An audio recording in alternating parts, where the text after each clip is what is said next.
안녕하십니까. 한국대학교협의회 김정희 팀장입니다. 오늘 한국대학교협의회에서는 2021년 산학협력 포럼을 개최합니다. 주제는 코로나19 채용시장의 동향과 과제로 주제로 오늘 저희가 온라인 스튜디오에서 방역을 준수하고 코로나19의 재확산 방지를 위해서 온라인으로 개최하고자 합니다. 먼저 저희가 포럼을 개최하기 전에 개회사는 한국대학교 협의회 고등교육연구소 백정아 소장님께서 하시도록 하겠습니다. 예, 안녕하세요. 좀 전에 소개받은 고등교육연구소장 백정아입니다. 저희가 2021 산학협력 포럼을 개최하게 됐는데요. 이 산학협력 포럼에 참여해 주신 모든 분들께 감사드립니다. 기업체와 대학 간의 산학협력이 중요시되고 있는 상황에서 산학협력의 활성화를 위해서 산학협력 포럼이라고 하는 것을 금년부터 개최하게 됐습니다. 첫 번째 행사로서 코로나 상황에서 취업과 관련된 어려운 점들이 기업이라든지 대학 또 학생 모두에게 있는 것 같습니다. 이와 관련된 부분들을 세 집단에서 같이 한번 논의해 보고자 행사를 기획을 했는데요. 의미 있는 시간이 됐으면 좋겠습니다. 감사합니다.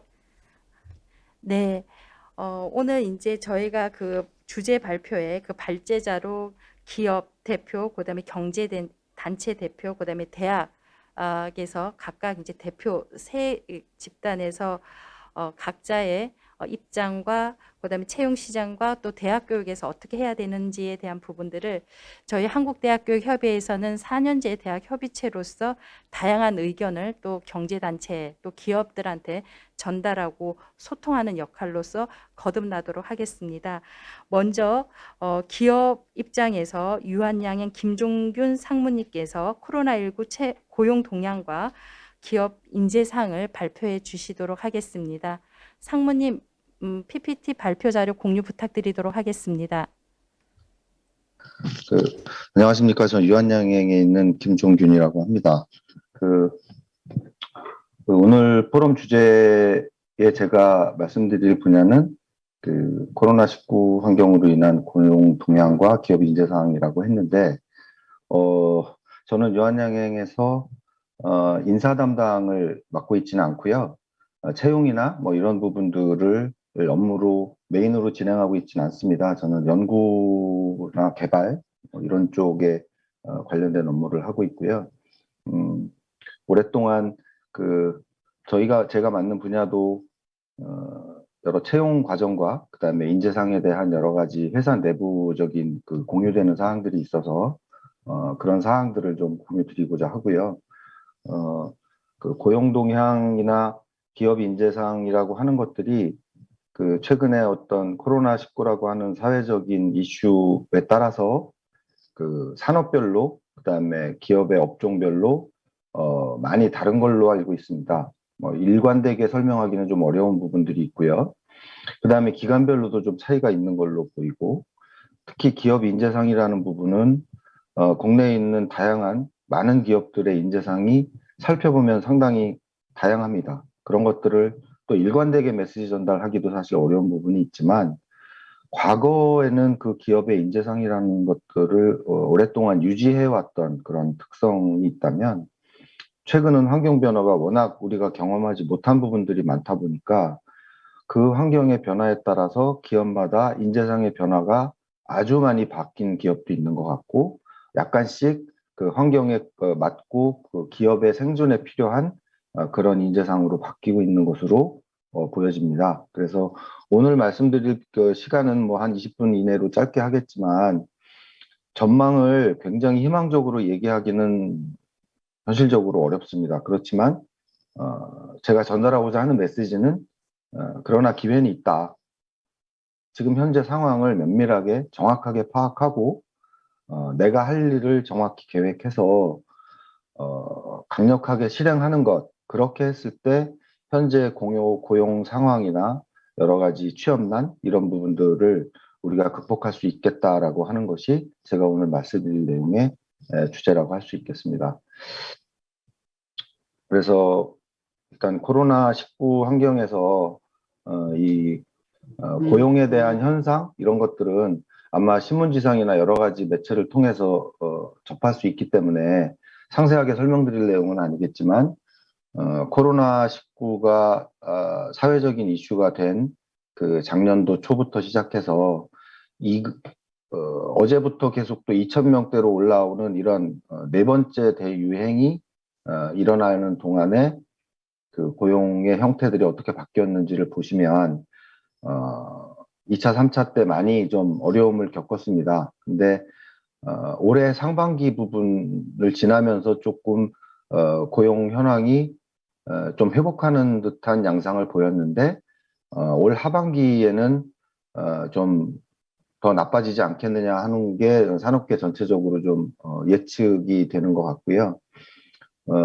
물론 이건 이제 업종별로 많이 좀 다른 코로나라는 환경이 미치는 영향에 따라서 고용 충격이 강한 업종, 그다음에 회복이 어느 정도 되는 업종이 이 슬라이드에서처럼 숙박, 음식, 도소매라든지 그다음에 보건복지나 건설 이쪽이 좀 극명하게 달라지는 것을 알 수 있습니다.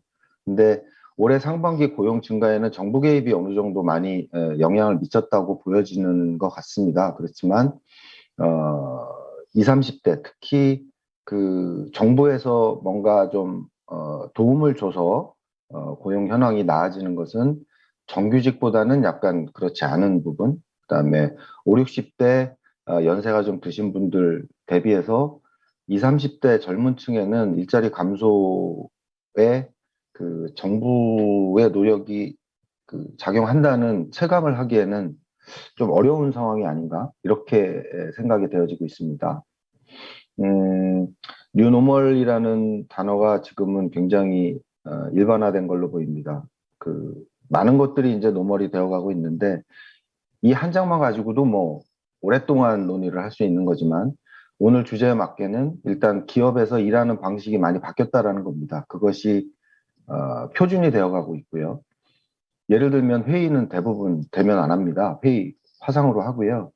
화상으로 해서 효율성이 떨어지는 경우만 제한적으로 칸막이가 되어 있는 회의실에서 회의를 진행합니다. 그다음에 근무도 많은 기업들이 굉장히 많은 인구 밀집 환경에서 근무를 하기 때문에 최소 작년에는 30%를 재택으로 유지하다가 올해는 조금 더 확장되는 기업도 많이 있는 것 같습니다.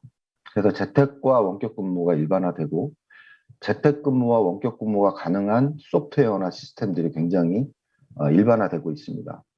그 다음에 대면으로 대화를 통해서 또 직접 얼굴을 보고 협업을 하던 그런 익숙한 것들이 지금은 온라인이나 전화, 카톡으로도 충분히 업무 협업이 이루어질 수 있는 그런 쪽으로 바뀌어가고 있고 근무 시간도 출퇴근 시간이 정해져 있던 것에서 지금은 유연근무제, 탄력근무제 혹은 선택근무제 같은 다양한 그런 형태들이 되어지고 있고요.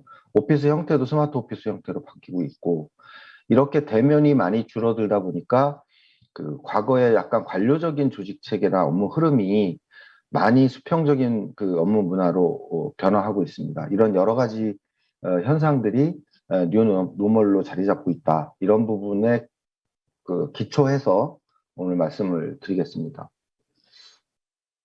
채용시장의 변화를 가지수로 따지면 굉장히 많습니다. 최근의 변화를 크게 네 가지로 보면 정기 공채보다 수시 채용이 늘어났고요. 눈에 띄게 늘어났고요.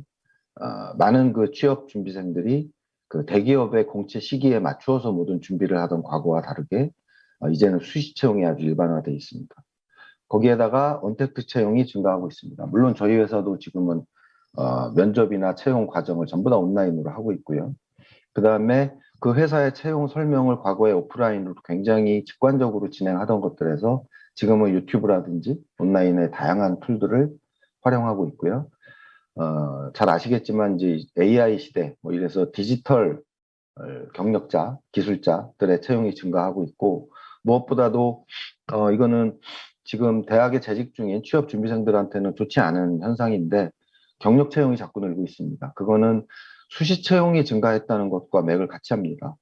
수시 채용은 그때그때 채용하는 거기 때문에 검증이 되지 않은 신입사원보다는 어느 정도 경력을 검증할 수 있는 경력자들을 채용하는 쪽의 빈도가 높아지고 있습니다. 그 다음에 이제 아까 말씀드린 인재상의 변화, 그런 변화들이 과거에 막연하게 창의적 인재, 뭐 도전성이 있는 사람, 이런 것에 약간 브로드한 막연한 기준에서 조금 더 구체적으로 바뀌고 있고, 그다음에 온라인으로 또 대부분 언택트 환경에서 업무를 진행해야 하다 보니까 자기가 일에 대한 책임감이 강한 사람, 누가 체크하거나 누구한테 보고를 하지 않아도 성실하게 자기 업무를 수행하는 사람, 이런 인성적인 기준이 조금씩 달라지고 있다, 이렇게 볼 수 있겠습니다. 그렇다 보니까 아무래도 지원 기회가 공채 시절보다는 조금 축소되는 거는 어쩔 수 없는 것 같고요. 그래서 대학을 졸업한 신규 취업 준비생들한테는 아무래도 성공률이 내려갈 수밖에 없을 것 같습니다. 그다음에 언택트 채용이라는 환경에 대해서 익숙하지 않기 때문에 적응하기가 어렵습니다. 그다음에 평가 기준이 이제는 기업마다 조금씩 인재상이 달라지다 보니까 표준이라는 게 없어져서 준비하는데 굉장히 어려움을 겪고 있는 것으로 알고 있습니다. 첫 번째로 수시 채용 증가는, 이건 뭐 자세하게 설명드릴 내용은 아닌 것 같고요. 시기에 따라서 조금씩 수시 채용이 늘어나고 있다라는 거고, 그 다음에 보통 회사에서 인사 담당 부서나 분야에서 일괄적으로 진행하던 표준화된 매뉴얼이 아니라 수시 채용을 하다 보면 해당 분야, 해당 부문, 혹은 해당 부서에서 독자적으로 진행하는 비중이 높습니다. 그렇다 보니 예를 들면 면접에서의 일반적인 것의 비중을 줄이고 자기의 전문성을 어필할 수 있는 프레젠테이션 면접의 비중을 높인다거나, 아니면 또 다른 어떤 질문의 어떤 그 디테일이 달라진다거나, 이런 부분들이 영향을 미칠 수 있을 것 같습니다. 각 기업별 채용 방식에서도 언론에서도 많이 보도가 되고 있지만 수시 채용이 계속 증가하고 있는 상황입니다. 그 다음에 두 번째 변화로 언택트 채용이 증가하고 있다. 이거는 참 난감한 부분입니다. 이 강의를 들으시는 분들 중에서 실제 언택트 채용을 해보신 분이 계시면 충분히 이해하시겠지만, 이렇게 통계 자료로 보여지는 것보다 훨씬 더 어렵습니다. 그 화면을 보고 나를 어필한다라고 하는 것이 상당히 적응도 안 되고, 시선 처리를 어떻게 해야 할지, 그다음에 질문하는 사람의 표정과 어떤 이런 것들이 화면으로만 보이기 때문에 분위기를 잘 파악하기 어려워서 즉각 대응이 대면 면접이나 이런 거에 비해서 굉장히 어렵습니다.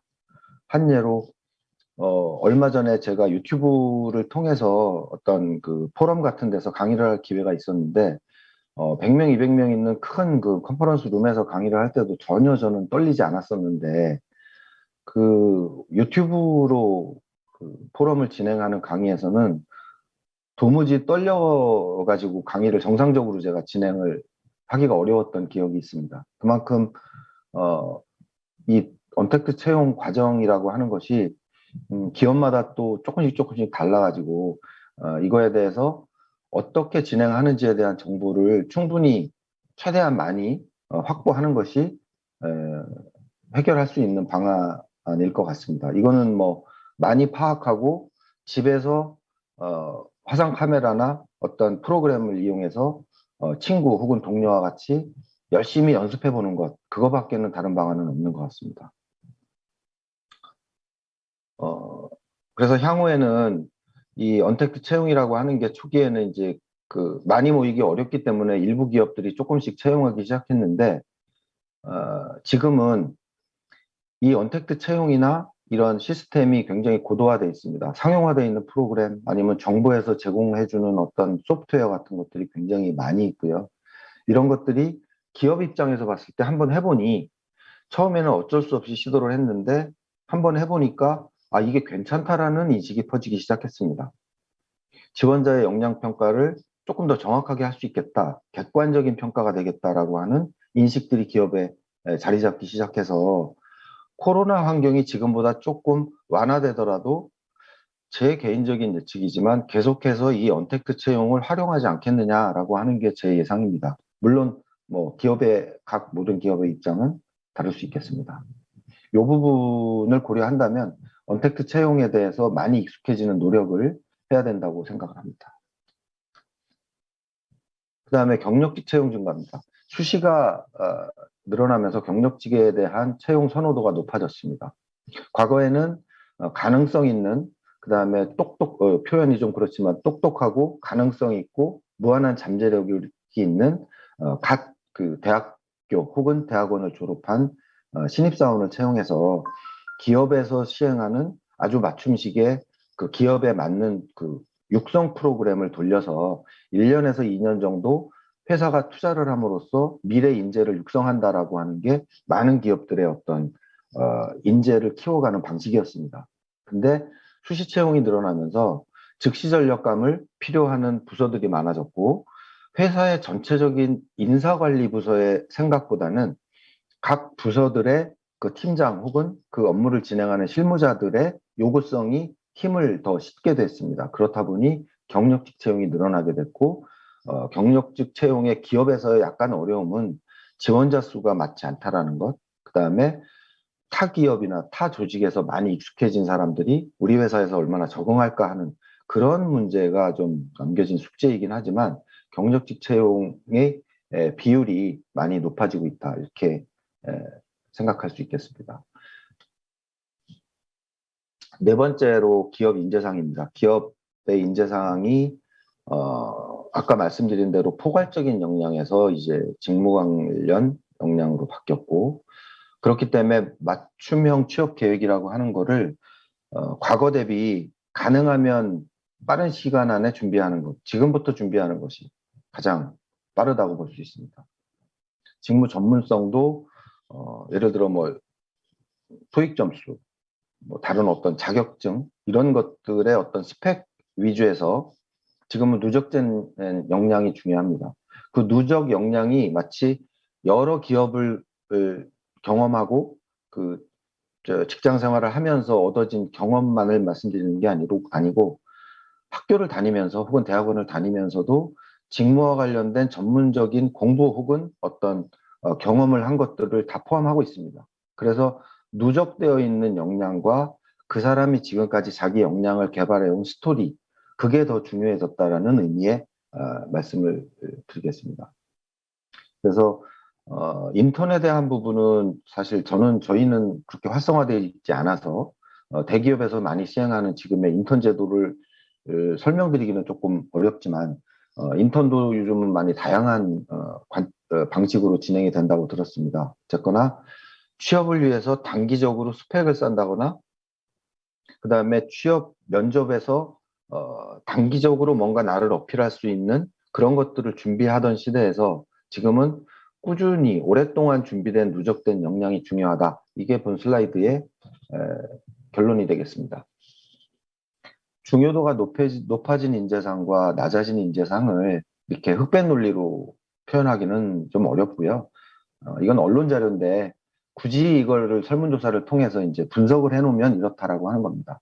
아까 말씀드린 대로 책임감이나 문제 해결 능력 같은 것들이 중요해졌고 기업에 있는 입장에서도 분명히 이게 더 중요합니다. 도전 정신도 물론 중요합니다. 중요하지 않다는 건 아닌데 과거 대비 그 중요도가 좀 낮아졌다 이렇게 볼 수 있습니다.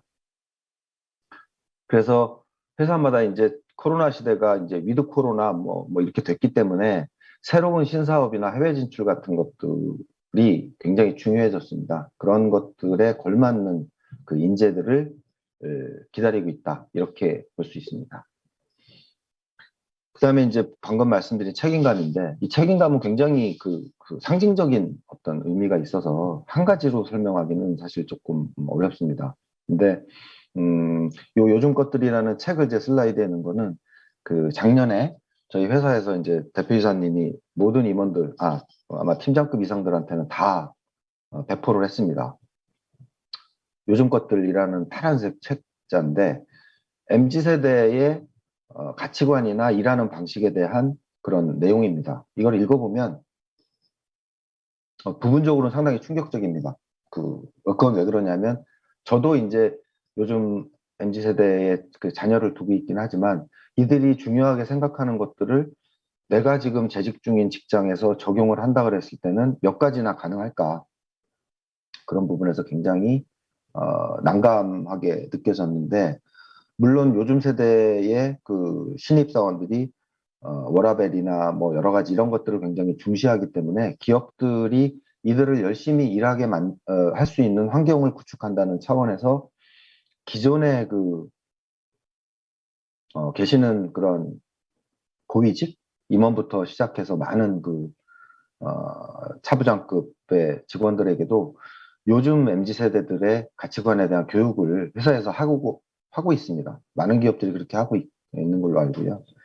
그렇지만 거기에서 변하지 않는 키워드 하나는 책임감입니다. 과거에나 지금이나 마찬가지라고 생각을 하고요. 두 번째, 문제 해결 능력은 기업에서 생각하는 문제 해결 능력은 이것도 슬라이드에 있는 내용도 상당히 조금 추상적이긴 한데, 해야 하는 목표 대비 지금의 객관적인 현상에 갭이 있다 하고 갭이 있다 하면 그게 문제다라는 인식이고, 그러한 문제 의식을 갖는 것이 굉장히 중요합니다.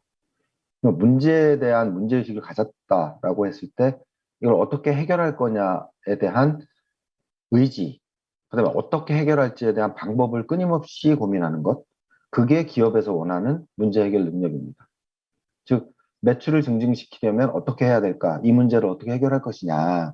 그랬을 때 다양한 구체성을 띤 이런 슬라이드와 같은 이런 어떤 분석 사고를 함으로써, 근데 분석이 막연한 창의성, 그다음에 막연한 그 생각의 날개를 통해서 막 던지는 게 아니라 상호 인과관계를 염두에 둔 그런 분석 능력을 통해서 실행하는 것, 그게 기업에서의 인재상 중에 가장 중요한 것이라고 생각을 합니다. 이 슬라이드는 제가 저희 위원장이 입사하는 그 사원들의 신입사원 교육 때 항상 사용하는 슬라이드입니다. 보면 아시겠지만 거북선에 있는 이런 사람들은 바깥을 모릅니다. 일단 안에서 꽉 막힌 안에서 열심히 노를 젓기만 하면 되고, 바깥이 보이지만 잔잔한 강에서 하는 이런 운동 경기는 또 맨 앞에서 지휘하는 사람의 구령에만 맞추면 됩니다. 그 다음에 또 환경의 변화라는 측면이 가미가 됐을 때 과거에 한 10년 전에는 회사에서 워크숍을 이런 환경으로 갔습니다. 네, 이런 데 가서 카약을 타고 뭐 MT 같은 것들을 하면서 팀워크를 다진다거나 이런 것들이 굉장히 인재상의 중요한 부분이었고, 과거 한 10년에서 5년 사이에는 이제 이런 윈드서핑이라든지 뭐 이렇게 자기 홀로의 도전 정신과 창의력을 중시하는 그런 인재상이 중요했었습니다. 근데 지금은 이 네 가지의 어떤 형식이 또 그런 스타일의 인재들이 다 필요하게 됐다라고 하는 게 정답인 것 같습니다. 국가의 인재상이 있고 기업의 인재상이 따로 있고 모든 대학은 또 대학의 인재상이 따로 있습니다. 그런 것들이 서로 환경의 변화에 맞게 이런 모든 인재들이 필요하게 됐다, 그렇게 생각할 수 있고요. 변하는 것과 변하지 않는 것, 어떤 것들이 변하고 인재상이나 아니면 환경 변화에서 지금까지 변하는 것들을 주로 말씀드렸습니다. 근데 변하지 않는 것, 예를 들면 내가 갖고 있는 자신감이나 그다음에 책임감 같은 것들, 코로나 아니라 그거보다 더한 환경이 있어도 인재상이라는 거에 있어서 변하지 않는 것이 있습니다. 그거에 집중하는 것이 또한 중요한 부분이라고 생각합니다. 이거는 이제 저 대기업의 팀장님께서 예를 들어서 한번 코멘트 해주셔서 요즘에 이제 취업 이런 것들을 고려할 때 기업의 ESG 경영을 굉장히 중시한다라고 하는 그런 환경들을 좀 코멘트 해달라고 하셔서 한 장 넣었는데, 뭐 이거는 말 그대로 환경보호와 사회공헌과 어떤 회사의 거버넌스 시스템 이런 부분들의 삼박자를 이야기하는 건데, 뭐 이거는 뭐 강조해서 말씀드릴 내용은 아닌 것 같고요. 저희 유한양행이 아마 이 ESG 경영에 있어서 국내에서는 뭐 손꼽을 만한 저는 뭐 아주 훌륭한 기업이라고 생각합니다. 특히 사회공헌이나 윤리적인 기업 경영을 하는 측면에서 굉장히 우수한 기업이라고 생각하고, 뭐 이런 부분에서 이 ESG 경영을 훌륭히 잘 진행하는 회사에 많이들 지원하시는 것이 좋겠다, 이런 생각입니다. 정리하겠습니다. 이런 지금까지의 아랫단에 있는 여러 가지 변화들, 이런 것들을 통해서 위드 코로나 시대로 가면서 많은 그 예측 안 되는 변화 속에서 자기의 기회를 스스로 개척하는 자세가 중요하다라고 생각하고 여전히 꿈과 희망을 가지고 자기 자신에 대한 자신감을 갖고 준비를 한다면 또 그 누적된 자기 직무 역량을 작은 것부터 채워나가기 시작한다면 충분히 많은 분들에게 기회가 있을 거라고 그렇게 생각합니다. 네, 제가 말씀드릴 내용은 여기까지입니다. 이상입니다. 네, 감사합니다. 그 코로나 상황 속에서 기업의 고용 동향에 대해서 말씀을 해주셨는데요. 채용 시장이 변화하고 인재상도 변화하고 있지만 그 상황 속에서도 또 변하지 않는 인재상이 있다는 말씀을 해주셨고요. 나름대로 그 기업의 취업 동향과 관련해 가지고 기업 입장에서 좋은 말씀을 해주신 것 같습니다. 오늘 이제 그 발표 내용이 세 가지인데 첫 번째가 이제 기업과 관련된 부분이었고요. 두 번째가 이제 경제단체 입장에서 학교나 학생들한테 좀 관심이 많으실 수 있을 것 같은데 면접과 관련된 부분에 대한 발표를 해주시겠습니다. 한국경제연구원의 김용춘 고용정책팀장님이 기업 면접관이 바라본 취업 전략이라고 하는 주제를 가지고선 발표를 해주시겠습니다. 발표 부탁드리겠습니다. 예, 안녕하십니까. 방금 전에 소개받은 한국경제연구원 고용정책팀장 김용춘입니다. 네, 오늘의 주제는 취업 동향과 꿀팁, 요걸 가지고 한번 소프트하게 한번 말씀드리도록 하겠습니다. 먼저 우울한 소식부터 전해드려야 될 것 같아요. 아마 많이들 접하실 텐데 요새 나오는 뉴스들 보면 별로 좋은 얘기가 없습니다. 신문 보시면은 채용이 없거나 못 정했다. 또 대기업들 같은 경우에 대규모 공채는 부담이다. 또 평균 연봉 1억 받는 기업들 3곳 중에 2곳이 줄었다. 뭐 이런 식으로 좀 우울한 뉴스들이 좀 많이 나오고 있는 것 같습니다. 저희도 이제 채용 같은 거를 해보면 정말 취업난이 심각하구나라고 느끼는 게 그 응시자나 이런 분들이 굉장히 많이 늘었어요, 사실은. 그래서 야, 요 정도 노력을 하시고 이 정도 스펙을 가지고 계신데 이런 사람들이 이렇게 많구나, 뭐 그런 걸 많이 느낍니다. 그래서 얼마나 힘든지 저도 참 안타깝습니다. 그래서 저희가 이제 기업들 대상으로 한번 설문을 해봤습니다. 그 설문 500대 기업 대상으로 신규 채용 계획을 조사를 해봤더니 채용이 없거나 또 채용 계획이 아예 그 수립되지 않은 데가 작년에 41.3%에서 올해는 한 64%까지 이렇게 늘어났습니다. 사실 생각해 보면 작년이 오히려 코로나가 막 시작돼 가지고 서로 이제 우왕좌왕하고 경영 불확실성 자체가 사실은 작년이 훨씬 더 높았음에도 불구하고 지금 어떤 채용을 늘리겠다라는 그런 분위기는 사실 아니고 아직은 좀 이렇게 기업들이 채용을 좀 주저하는 그런 상황인 것 같습니다. 지금 코로나가 작년보다는 그래도 기저 효과가 있어서 원래 늘어나야 되는데 좀 이런 부분들은 좀 안타까운 뉴스인 것 같아요. 그 좀 더 구체적으로 들어가서 취업 시장 전망에 대해서 설문을 해봤더니 그 채용하지 않거나 그 규모를 늘리지 않은 이유에 대해서 대부분이 그 코로나19 지속으로 인해서 국내외 경제와 업종 경기가 좋지 않아서라고 대답을 했습니다. 잘 생각해 보시면 지금 이 코로나19가 지금 언제 끝날지 알 수 없기 때문에 이 기조는 아마 계속 가지 않을까라는 좀 그런 말씀을 드리고 싶고요.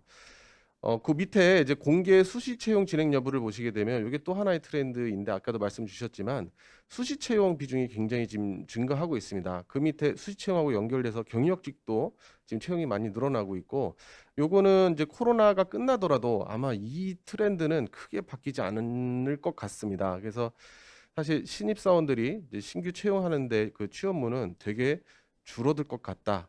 이제 그렇게 예상이 되고 있습니다. 이번에는 학생들을 대상으로 해서 한번 저희가 조사를 해봤습니다. 학생들도 정말 취업난을 느끼고 있는지 해봤더니 대학 졸업생 절반 이상이 올해 취업을 못할 것 같아요 라고 응답을 했습니다.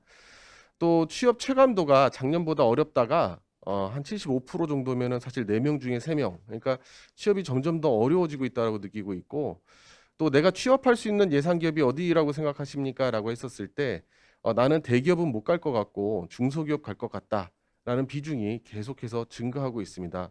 그래서 아마 그 취업을 준비하는 여러분들도 아마 현장에서 굉장히 많이 좀 어렵구나라는 걸 몸으로 느끼고 있다고 생각을 합니다.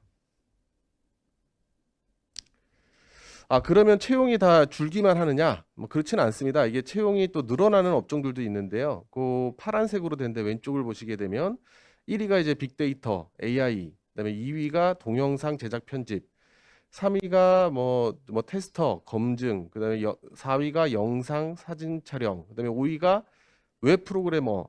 사실 이렇게 다양하게 써놓긴 했는데 그냥 키워드 하나로 정리를 하면 그냥 IT 인재입니다. 그래서 신문들도 보시면 몸값 오른 IT 인재, 경력직 매달 모십니다. IT 인재는 신입이든 경력직이든 지금 가리지 않고 데려가는 그런 상황입니다. 그 혹시나 요걸 보고 계시는 분들 중에 내가 지금 IT 업종에 있다, 나 이쪽 관련된 자격증이 있다라고 한다면 좀 마음 편하게 보셔도 될 것 같아요. 아까도 말씀드렸지만 지금 공채는 이제 사라지는 분위기입니다. 그 신문에도 나왔지만 삼성, SK, 삼성은 아니고 SK가 하반기 공채가 이제 개막을 했고 지금 SK 같은 경우는 이제 올해 마지막 공채입니다. 그러니까 내년에는 공채를 하지 않고 SK도 수시로 전환한다고 했으니까 주요 5대 그룹 중에서 현재 그 공채를 진행하는 기업은 앞으로는 이제 내년부터는 삼성밖에는 안 남을 것 같습니다. 그래서 지금 기업들의 트렌드는 전부 다 계속 수시로 바뀌고 있기 때문에 예전 같으면은 이제 공채에 맞춰서 준비를 하던 거를 이제는 수시로 여러분들이 체크를 해서 어느 기업이 지금 이제 채용을 진행하고 있는지를 항상 그 동향을 귀를 기울여야 되는 지금 그런 상황이 돼 있습니다. 어떻게 보면 여러분들이 준비하시기 되게 힘들죠. 그러면 취업이 이렇게 경쟁이 치열한데 그러면 취업의 조건은 도대체 어느 정도가 돼야 되는 건가? 뭐 예를 들면 영어가 만점이고 또 어쩌면은 또 무슨 자격증도 막 엄청나게 갖춰야 되고 또 이렇게 생각하는데 의외로 면접이나 저희가 이제 시험을 보게 되면 또 그런 것들을 그게 그렇게 크게 영향을 미치진 않습니다. 여기 매거진 환경에 나온 거 보면 500대 기업 인사 담당자가 말하는 취업 노하우, 토익 관문 700점 이렇게 돼 있는데 솔직히 말씀드리면 700은 조금 낮은 것 같고 한 내가 800점 정도 넘는다라고 한다면 영어 때문에 불이익을 받거나 하지는 않으실 것 같아요. 그러니까 그런 것들은 참여하시면 될 것 같고 내가 스펙이 높다고 해서 무조건 채용되는 게 아니라 기업에서 보는 관점은 많이 좀 다릅니다. 그래서 아까 그건 앞에 계신 그 김종균 상무님이신가요? 그분께서 말씀하신 것처럼 기업에서 보는 눈은 또 다르기 때문에 거기에 맞춰서 준비를 하시면 좋을 것 같고요.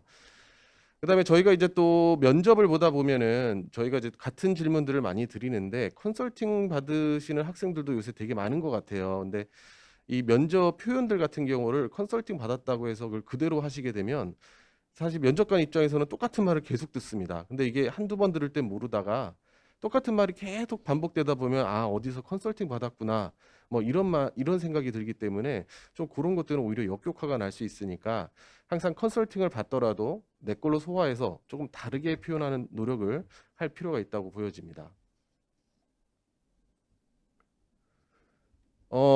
취업이 어렵다라고 하는데 또 신기한 거는 한 번 붙는 사람은 한 군데 붙는 게 아니라 여러 군데 붙는 경우가 많습니다. 그 말은 기업들이 보는 인재의 눈이 뭐 약간의 차이는 있겠지만 이게 보는 눈이 괜찮은 사람 또 뽑고 싶은 사람은 어느 정도 정해져 있다라고 생각이 됩니다.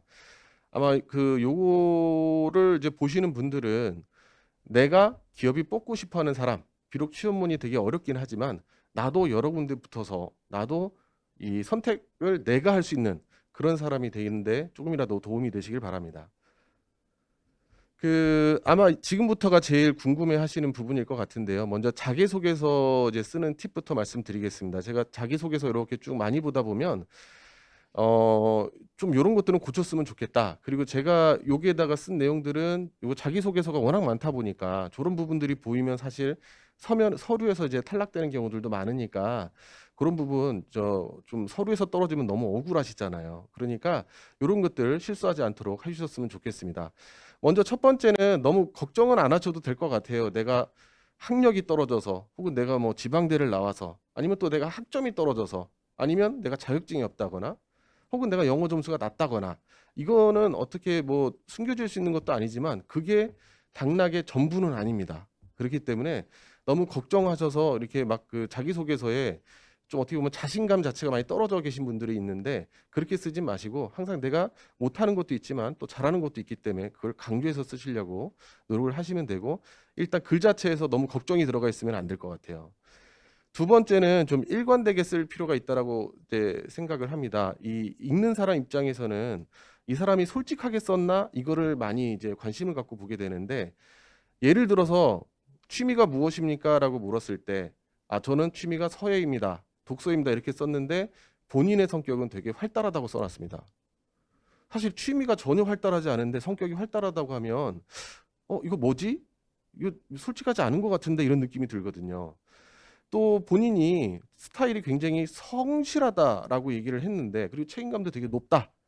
그랬는데 학점은 또 되게 낮습니다. 그러면 읽는 사람 입장에서는 뭐가 성실한 거지? 이거를 알기가 되게 어렵습니다. 그래서 내가 학점이 낮은데도 불구하고 성실하다 아니면 내가 책임감이 높아요 라고 얘기를 하려면 이거를 뒷받침할 만한 다른 사례라든지 나만의 스토리가 뒷받침이 되지 않고 거기서 끝내버리시면 보는 사람 입장에서는 약간 이게 솔직하게 쓴 거 맞나? 뭐 이런 생각을 할 수 있기 때문에 이런 것들은 좀 주의를 하셨으면 좋겠습니다. 또 자기소개서를 쓰실 때는 항상 내가 가고자 하는 회사가 궁금해할 만한 것들을 많이 쓰셨으면 좋겠어요. 예를 들면 이제 자기소개서 쓰는 이제 회사들 중에는 자기의 본인의 관심사를 쓰세요라고 하는 경우가 있는데 저도 이렇게 보다 보니까 일반 기업에 취업을 하는 건데 자기는 학교 폭력 문제를 해결하는데 굉장히 관심이 많습니다라고 쭉 쓴 분들이 있습니다. 물론 그 당시 학교 폭력이 굉장히 좀 문제가 됐고 사회적으로 너무나도 중요한 이슈라는 건 저희도 알지만 회사 입장에서는 사실 전혀 관련이 없는 부분이거든요.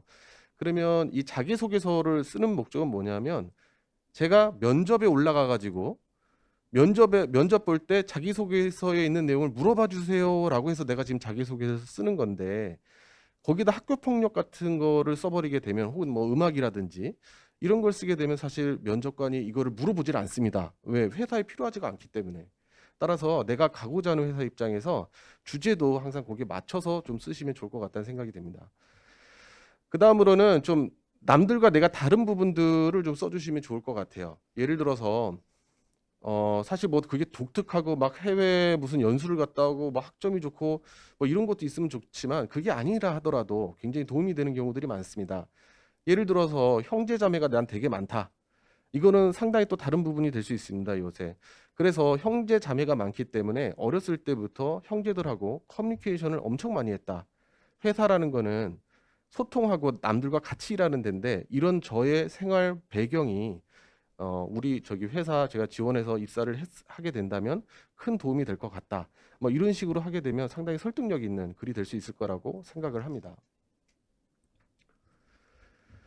또 그 아까도 좀 잠깐 말씀드린 건데 자기소개서를 쓰는 목적은 면접 때 나한테 이걸 물어봐 주세요라고 해서 쓰는 겁니다. 그래서 정말 그 자기를 어필할 수 있는 내용 그런 것들을 좀 염두에 두고 쓰시면 좋을 것 같고요. 아까 말씀드린 대로 뭐 해외 경험이나 뭐 아르바이트 경험, 또 대학에서 프로젝트 경험, 또 대학 다니면서 또 해봤던 많은 일들 그런 것들이 많이 도움이 될 거라고 생각을 합니다. 또 단점이 있다면 단점은 그냥 솔직하게 밝히십시오. 밝히시되 그거를 장점으로 승화시킬 수 있는 논리 같은 것들이 있으면 좋을 것 같아요. 예를 들어서 학점이 안 좋으실 수도 있는데 그냥 솔직하게 저는 학점이 안 좋고 공부에 흥미가 없었다. 대신에 나는 그 시간에 다른 경험을 통해서 학점 이상의 남들과 다른 경험을 쌓았다. 뭐 이런 식으로 논리를 하시면 이게 단점이 장점으로도 승화될 수 있다라고 생각을 합니다. 다음으로는 이제 자기소개서는 가능한 좀 많이 적어주시면 좋을 것 같아요. 나 이렇게 모르는 사람에게 나를 어필하는 거기 때문에 좀 최대한 많이 쓰시면 좋을 것 같은데 그 양을 늘려달라는 얘기가 아니라 각 사안은 콤팩트하게 쓰시되 내용이 좀 풍부하게 적는 게 가장 중요하다고 생각을 합니다. 다음은 이제 면접 팁입니다. 그 면접관의 입장에서는 딱 보는 포인트가 여러 가지가 있긴 한데 제일 중요한 거는 내가 저 사람하고 같이 일할 수 있을까? 그거를 위주로 보게 됩니다. 그래서 자세 같은 경우에는 다들 바르게 잘 하시는데 일부는 좀 자세가 되게 안 좋으신 지원자들도 있으세요. 가끔은. 그래서 너무 이제 등이 이렇게 뒤로 이렇게 기대가지고 다리 피고 있는 분이시라든가 가끔 뭐 다리도 좀 꼬고 있고 이러신 분들이 있는데 물론 이제 그런 것 자체가 전부 결정되는 건 아니지만 첫인상이기 때문에 그런 것들은 좀 주의하시는 게 좋을 것 같고, 또 그렇다고 해서 너무 경직될 필요는 없는 것 같아요. 그리고 이렇게 면접을 하다 보면 이제 1대 다 이런 면접도 하게 되는데, 이제 지원자가 많다 보니까 다른 지원자가 얘기를 할 때 자기가 어떻게 해야 될지 시선 처리하는 게 되게 어려울 수 있는데, 그럴 때는 그냥 다른 지원자가 하는 말을 경청하는 듯한 그런 모습을 보이는 것도 나쁘지 않은 태도라고 생각을 합니다. 다음은 이제 면접 준비를 하실 때는 자기소개서는 충분히 숙지를 하셔야 됩니다. 다 지금 실제 경험들을 말씀드리는 건데, 취미에는 뭐 독서나 신문 읽기라고 이렇게 쓰셨는데, 그러면 최근 일주일 내에 가장 그 기억나는 신문 기사를 얘기해 주세요 그랬을 때 정말 아무것도 얘기를 못 하시더라고요. 그래서 그럼 한 달 내에 읽었던 신문 중에 제일 기억나는 게 뭐냐라고 했었을 때도 이렇게 대답을 못 하시는 분들이 있었는데, 사실 자기소개서에 자기가 이제 신문을 읽는다라는 걸 썼으면 거기에 대해서는 철저하게 준비해서 관련 질문이 나왔을 때 바로바로 답할 수 있게 준비를 하셔야 된다고 생각을 합니다. 다음은 이제 질문에 대한 답은 뭐 당연하겠지만 간결히 하시면 좋을 것 같아요. 가끔 이제 어떻게 하겠습니까? 라고 물어봤을 때 저는 무조건 책임감을 갖고 열심히 하겠습니다. 이런 식으로 미사여구로만 길게 얘기하시는 분들이 있는데, 별로 그런 경우에는 면접관들도 사실은 많게는 수십 명, 아니 적게는 수십 명, 많게는 이제 수백 명에 대한 면접을 보다 보니 사실 기억이 나중에 안 납니다. 그래서 그거보다는 좀 간단하게 얘기하시는 게 이해도 잘 되고 기억도 잘 됩니다. 또 아마 면접을 보다 보면 다음으로 좀 모르는 질문이 나올 수도 있습니다. 갑자기 면접관이 처음 들어보는 질문을 하는 경우가 있는데, 예를 들어서 긱 이코노미 아십니까? 라는 그런 질문도 할 수 있습니다. 근데 사실 어떻게 지원자가 그거를 알면 좋겠지만 모를 수도 있습니다. 근데 요럴 때 대응하는 이제 지원자의 태도는 여러 가지가 있는데, 어떤 사람은 거짓말을 합니다. 잘 모르지만 아는 것처럼 이렇게 꾸며대는 경우가 있고, 두 번째는 모릅니다라고 솔직하게 얘기하고 끝내시는 분도 있어요. 근데 사실 그거보다는 저는 되게 인상 깊었던 그 지원자는, 제가 이코노미는 잘 모르지만 뒤에 이코노미가 달린 거 보니 경제학 용어인 것 같습니다. 제가 경제학에 대해서 다른 게 관심이 있는데 그거 말씀드려도 되겠습니까? 라고 하면서 오히려 본인이 이렇게 주제를 돌려서 잘 설명을 하더라고요. 그래서 저런 것도 하나의 큰 요령이 될 수 있겠구나, 그렇게 생각을 했습니다. 또 면접을 보다 보면은 이제 또 회사 입장에서는 자신이 단점 혹은 이제 실패 경험을 알려달라 이런 질문들도 할 수가 있습니다. 근데 그러면 또 지원자들 중에는 저는 이게 단점입니다, 실패는 이런 경험이 있습니다라고 솔직하게 얘기하시는 건 참 좋은데, 거기서 이렇게 끝내시는 분들도 계신데, 사실 기업이 정말 알고 싶은 거는 당신이 어떻게 실패를 했습니까를 알고 싶은 게 아니라 실패를 통해서 무엇을 배웠습니까? 혹은 그 실패했던 거를 어떻게 극복했습니까? 그걸 알고 싶은 거니까 항상 그 다음 얘기까지 꼭 하시면 좋을 것 같고요. 다음 질문으로 아마 이런 질문들 많이 받으실 거예요. 우리 회사에 지원하게 된 동기는 이제 무엇입니까? 사실 회사도 다 압니다. 뭐 위치도 있을 수 있고 또 연봉도 있을 수 있고 다 그런 조건이 맞으니까 오는 거지, 사실 뭐 다른 이유가 있겠습니까? 근데 알면서도 물어보는 이유는 우리 회사에 대해서 어떤 이미지를 갖고 있나, 면접관은 그걸 알고 싶은 겁니다. 그래서 우리 회사에 대해서 혹시 나쁜 이미지를 갖고 있지는 않은가, 혹은 얼마 정도 호감을 갖고 있는가, 그걸 물어보는 것이기 때문에 지원하시는 회사에 맞춰서 그 회사가 어떤 점 때문에 좋은 이미지를 갖고 있어서 제가 이번에 지원하게 됐고 꼭 하고 싶습니다, 이렇게 준비하시면 좋을 것 같습니다. 그다음에 그 조직 생활과 관련된 질문들도 많이 합니다. 이렇게 우리 회사에 입사하면 어떻게 일하시겠어요? 뭐 어떤 태도로 일하시겠어요? 이런 이제 질문들도 많이 하는데, 항상 회사 입장에서 한번 생각을 해주시면 되게 좋을 것 같아요. 예를 들어서 뭐 저는 책임감 갖고 열심히 일하겠습니다, 이거는 정말 한 80% 이상의 분들이 그렇게 얘기하시는데, 그거보다는 좀 더 구체적으로 뭐 예를 들어서 회사는 저 혼자 일하는 게 아니기 때문에 제가 주어진 시간 내에 일을 마무리해야 아마 다른 조직도 움직일 수 있지 않겠습니까? 그래서 저는 1번으로 납기를 준수하는 거를 최우선으로 해서 항상 지키겠습니다, 이런 식으로 얘기한다든지, 혹은 회사에서 저한테 급여를 주는 게 저야 1,000만 원을 받지만 예를 들어서 회사 입장에서는 한 3,000만 원 정도 저한테 비용이 들지 않겠습니까? 제가 밥값을 최소한 제 받는 연봉보다는 한 3배 정도 더 받을 수 있도록 열심히 하겠습니다, 뭐 이런 식으로 대답을 하시면 훨씬 더 기업에 남는 어떤 답변이 될 수 있을 거라고 생각을 합니다. 이제 마무리하겠습니다. 그 성공을 얻는 데 중요한 열쇠는 자신감이고 자신감을 얻는 데 중요한 열쇠는 준비성이다라고 하시더라고요. 여러분들 열심히 준비하셔서 자신감 꼭 갖추시고 또 원하시는 좋은 성과 얻기를 바라겠습니다. 감사합니다. 네, 기업 면접관으로 참여하면서 경험하신 내용을 토대로 해서 자기소개서라든지 면접 과정에서 필요로 한 팁들을 중심으로 해가지고 말씀을 해주신 것 같습니다. 수시 채용이 늘어나고 있는 상황이라서 부담되고 어려운 부분들도 많이 있지만 그래도 취업하려고 하는 사람들한테는 기회는 있다는 말씀을 주셨고요. 대학마다 학생들의 취업과 관련해 가지고 다양한 도움들을 주고 계신 걸로 알고 있는데 이번에 발표된 내용들도 또한 그러한 도움에 기여할 수 있지 않을까 하는 그런 생각을 합니다. 제가 그 발표하는 사이에 채팅창에다가 이제 글을 하나 올렸는데요. 전체 발표가 끝나고 나면 질의응답을 이제 진행을 할 겁니다. 근데 저희가 온라인으로 이제 진행을 하는 과정이다 보니까 뭐 플로어에서는 손 들고선 그 질문자를 선택을 하면 되는데 그게 안 되기 때문에 질문 사항과 관련된 내용은 채팅창에 올려주시면 그 내용들을 이제 종합해가지고 발표하신 분들한테 답을 요청드리도록 하겠습니다. 이 과정에서 혹시 누구한테 질문하겠다고 하는 그런 것들을 좀 명확하게 해주시면 감사할 것 같고요. 이번에는 이제 세 번째 주제 발표로 그럼 대학에서 학생들의 이제 취업 진로 지도와 관련해 가지고 어떤 일들을 하고 있는지와 관련된 사례로서 영남대학교 사례를 한번 듣도록 하겠습니다. 발표를 해주신 영남대학교의 정진영 취업처장님은 전국대학교 진로취업처장협의회 회장으로 계신데요. 영남대학교가 어떻게 하고 있는지 발표 한번 부탁드리겠습니다. 네, 안녕하세요.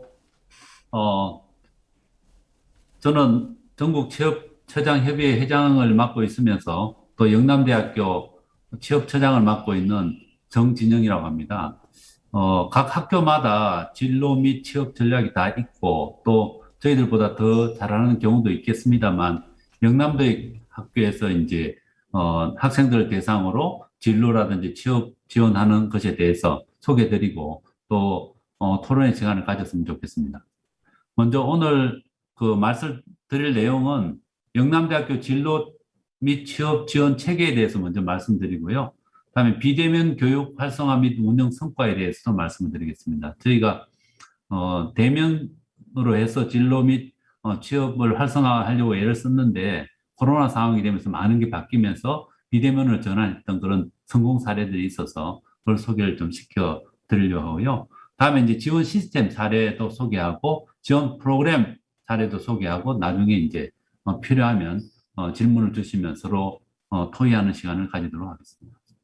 저희들이 스텝이라는 체계를 가지고 학생들에게 진로 및 취업 지원을 하고 있는데요. 먼저 교육 목표를 달성하기 위해서 우리 우수 사례를 발굴하고 산업체 수요나 수요를 분석하고 또 희망 프로그램을 우리가 조사하고 분석하고 희망 진로 또 조사 분석을 해서 교육 목표를 잡게 됩니다. 그렇게 되면 이제 시스템을 구성해야 되는데 이것은 이제 학생 경력 관리 시스템을 유캔이라고 저희들이 하고요. 뭐 어울림이라든지 유캔 분석 시스템, 커리어 웹진 이런 같은 시스템을 구성을 해서 이제 일을 하게 됩니다. 이 일을 하는 것은 취업과 관련된 일은 대학 일자리 센터, 취업 및 현장 실습 지원팀, 진로교육 등 학생 상담센터 이런 거로 구성이 되어 있고 창업과 관련해서는 이제 창업 보육, 그다음에 기업가 센터 등들 해서 산학협력단에서 추진하고 있고요. 또 교육과 관련해서도 이제 학생들에게 대학 생활과 설계 1학년 때 주로 하고요. 또 2, 3학년 때부터는 진로 탐색을 하고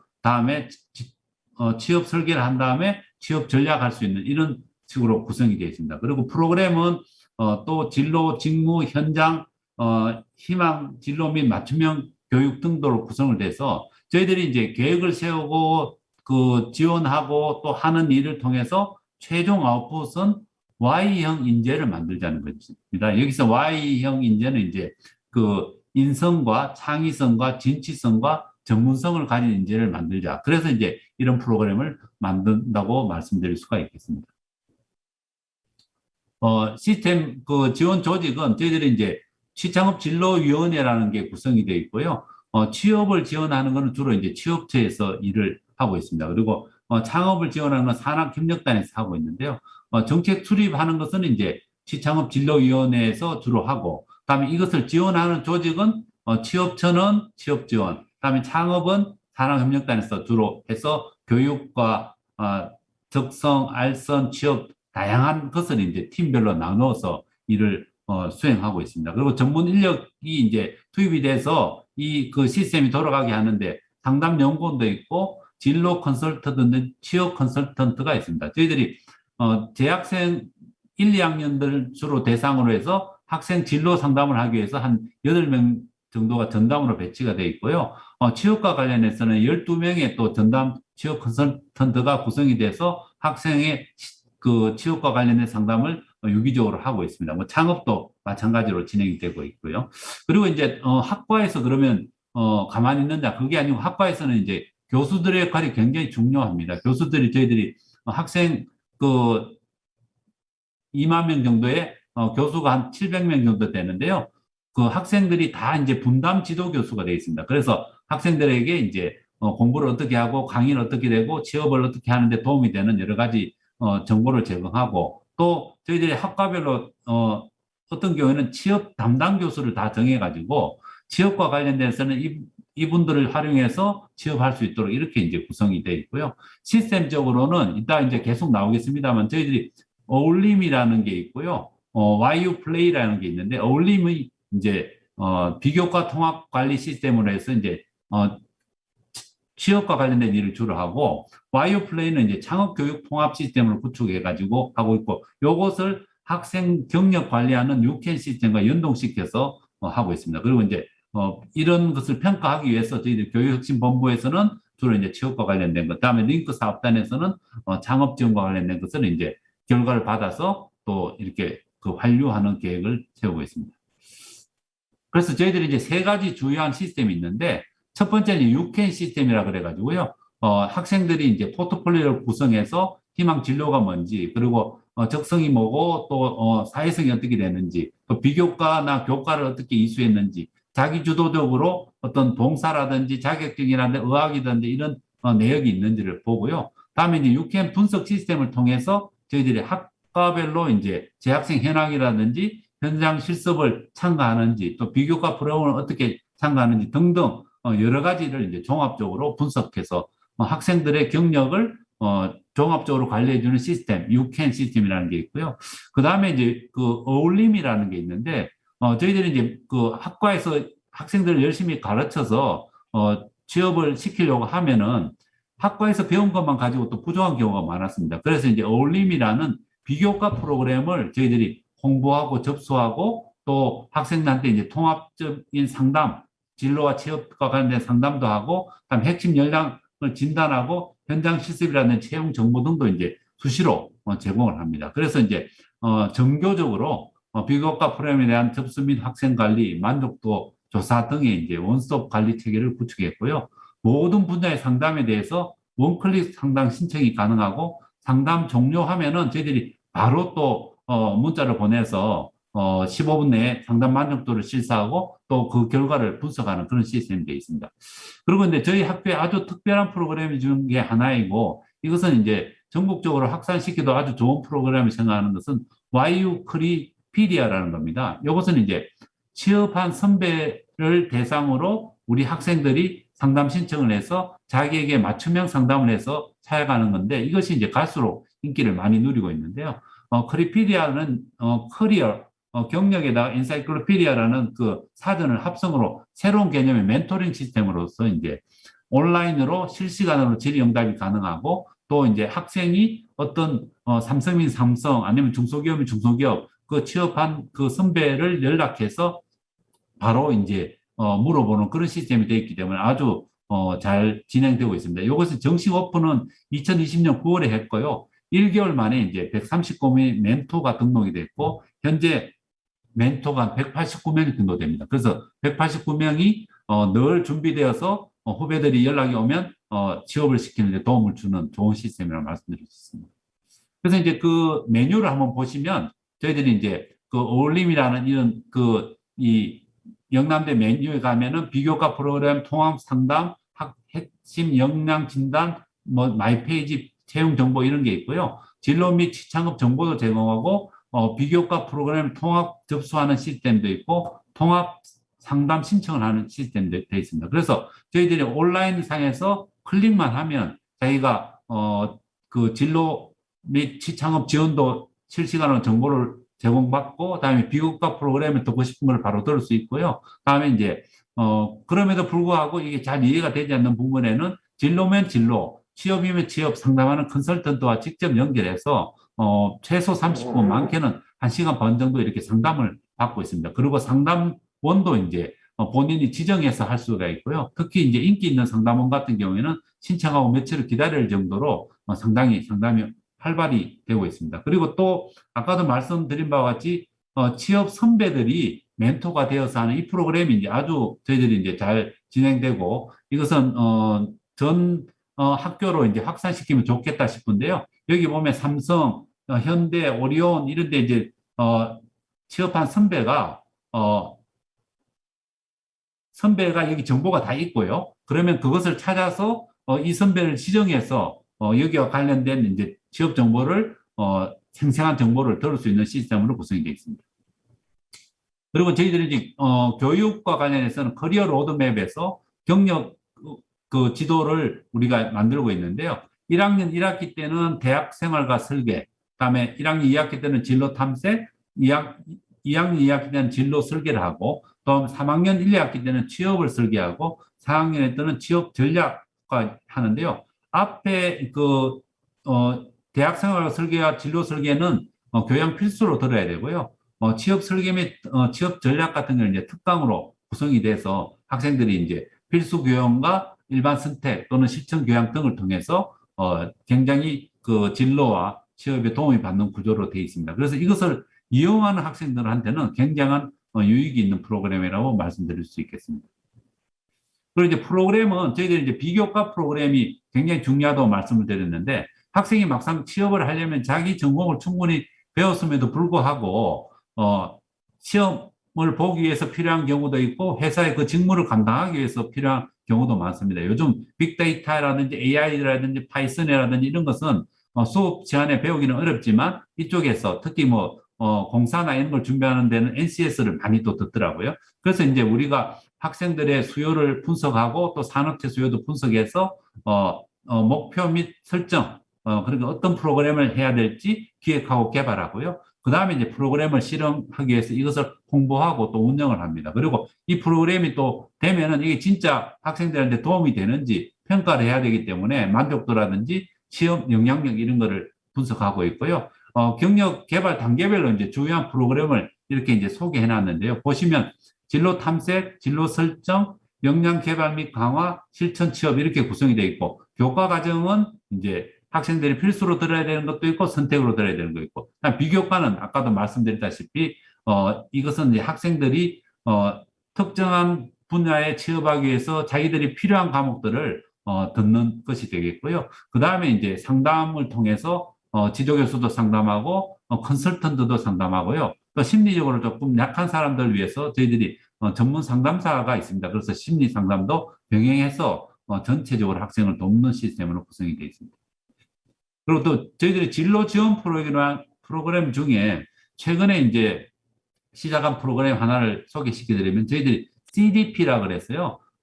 커리어 디벨롭먼트 패스라 그래서 어떤 그 직장에서 20년 내지 30년 근무하고 정년 퇴임한 교수님을 저희들이 뽑았습니다. 그래서 CDP 개건 교수라고 이렇게 했고, 지금 올해 그 9월부터 시작이 됐고요. 12명 정도 뽑았습니다. 학생들은 이제 대학생활과 설계, 진로 설계를 통해서 또 진로 전담 컨설턴트를 통해서 자기들의 진로를 탐색하는데, 이때 이제 CDP 코칭이라는 특별한 분야의 장기간의 경험을 가진 교수님들이 15명 내의 학생을 한 학기 동안 운영하면서 충분하게 소통하면서 학생들이 꿈과 희망을 가지고 그 직장에 갈 수 있도록 합니다. 그래서 뭐 국정원 출신도 있고, 그다음에 은행 출신도 있고, 다양한 분야에서 한 분이 있고, 이것이 이제 시범적으로 실시합니다만 성공적으로 된다면 저희들이 이제 더 확대할 계획을 가지고 있습니다.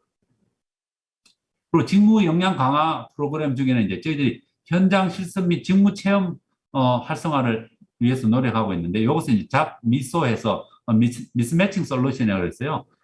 기업은 좋은 인재를 원하지만 좋은 인재가 없다 하고, 또 학생은 좋은 기업에 가고 싶다는데 좋은 기업이 없다 하니 서로 학생들이 현장에서 직접 가서 실습을 해보고 또 직무를 체험해보고 취업할 수 있도록 하는 프로그램이 잡 미소 전략이 되겠습니다. 이것을 통해서 결국 학생들이 이제 실제 현장에서 현장 실습을 해보고 경험을 해보면서 훨씬 더 이제 효과적인 취업 활성화 또 채용 활성화가 될 수 있다고 판단이 됩니다. 그리고 취업 역량 강화 프로그램에서 영남대의 가장 큰 장점 중에 하나가 이제 취업 선배 멘토링 시스템이 아주 전문적으로 구성이 되어 있고, 또 학생들이 원할 때 바로 컨택이 되도록 되어 있는데, 스위트는 슈퍼우먼 엑셀런스 임폴리먼트 팁이라고 그랬어요. 여자 취업 선배 멘토링 하는데 매주 첫째 주 금요일 진행하고요. 다음에 직무별로 취업 선배 멘토링 하는 것은 이제 기업 및 직무별로 취업 선배들이 멘토링 되도록 해서 매주 셋째 주 금요일 진행하고요. 취업 선배 암묵지는 아까도 말씀드렸다시피 학생들을 어떤 특정 분야에 취업한 선배를 대상으로 학생들이 연락해서 그쪽을 가기 위해서 서로 하는 거고, 매 학기 또 그 1회 진행하고 있습니다. 그리고 멀티 채널 멘토링하고, 다음에 와이오 크리피디아 해서 이제 온라인 실시간 멘토링도 할 수 있도록 이렇게 돼 있고, 저희들이 취업 암묵지 했던 리스트를 이렇게 쭉 보여드리고 있습니다. 그리고 이제 저희들이 비대면 교육 활성화 및 운영 성과에 대해서 말씀을 드리겠는데요. 코로나 이전에는 저희들이 이제 대면으로 해서 어떻게든 미스매치 솔루션이라든지 또 선배들을 활용해서 취업하는데 애를 썼는데, 막상 코로나가 되니까 학생들이 학교를 잘 오지 못하고, 그러면서도 또 학생은 졸업해서 취업을 시켜야 되고, 이러다 보니까 이제 여러 가지 어려움이 있었습니다. 그래서 우리가 이제 전략을 수립하고 이런 변화를 감지해서 또 테스팅을 한번 해봤습니다. 학생 한 72명을 대상으로 테스팅을 하고, 다음에 이제 변화를 우리가 추구해서 이제 그 비대면 교육 활성화를 실제로 시행했습니다. 그래서 이제 수요 조사를 통해서 학생들이 유튜브나 카카오를 선호하고 또 하기 때문에 이런 것을 우리 정보전산원의 협조를 얻어가지고 전략을 수립했고, 그 다음에 이제 이렇게 하기 위해서는 또 제도적으로 이제 대학은 굉장히 보수적인 사회라 규정이나 시스템이 바뀌는데 상당한 시간이 됩니다. 그래서 이제 시스템과 제도를 학교에 도움을 받아서 저희 취업처가 수요 분석한 걸 통해서 전략을 수립해서 비대면 시스템을 구축했고요. 그래서 비대면 교육을 전면적으로 도입하기에는 또 많은 비용이 들기 때문에 이것을 이제 저희가 2020년 3월 12일 시작으로 비대면 교육 운영 테스트를 했습니다. 이것은 이제 10점 만점에 한 8.9점을 아주 높게는 못 받았는데요. 그 이유가 이제 재학생이 72명 정도 참여했고 10점 만점에 8.5점 정도 됐는데 1차 진로 특강을 했고, 학생들이 지금 보시면 72명이 참여해서 우리가 이제 했던 그런 여러 가지 프로그램을 진행을 했습니다. 이렇게 이제 하다 보니 전체적인 평으로는 이제 온라인 실시간 화상 시스템을 통한 상담 진행에 대해서 이제 일부 만족감을 표현했지만은 직접적인 대면 상담이 아닌 상담 상한 학생 간의 대화 주제가 어떤 포인트가 서로 안 맞아가지고 상담이 좀 어려움이 있는 경우가 다소 있었고요.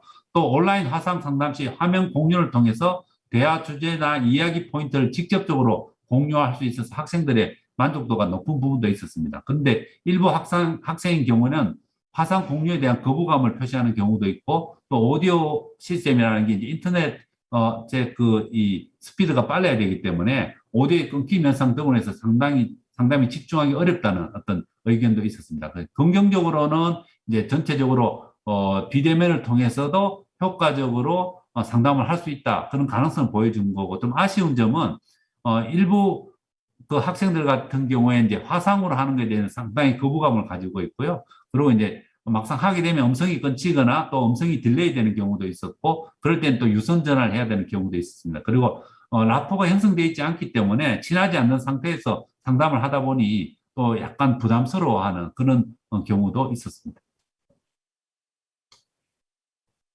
그래서 이제 저희들이 비대면 교육 프로세스를 확립했는데, 그것을 YU-JAP-ON이라고 있습니다. 이것은 올린 비교과 통합 관리 시스템을 교육 및 홍보 참가자 모집하고 마이페이지 교육 링크를 생성하고 수료 처리 및 만족도 조사를 통해서 화상 교육을 줌으로 개설하고 교육 진행 및 로그 기록을 체크를 해서 저희들이 이제 프로그램을 정식으로 운영을 했습니다. JAP-ON을 통해서 저희들이 지금 많은 일을 하고 있습니다. 현재.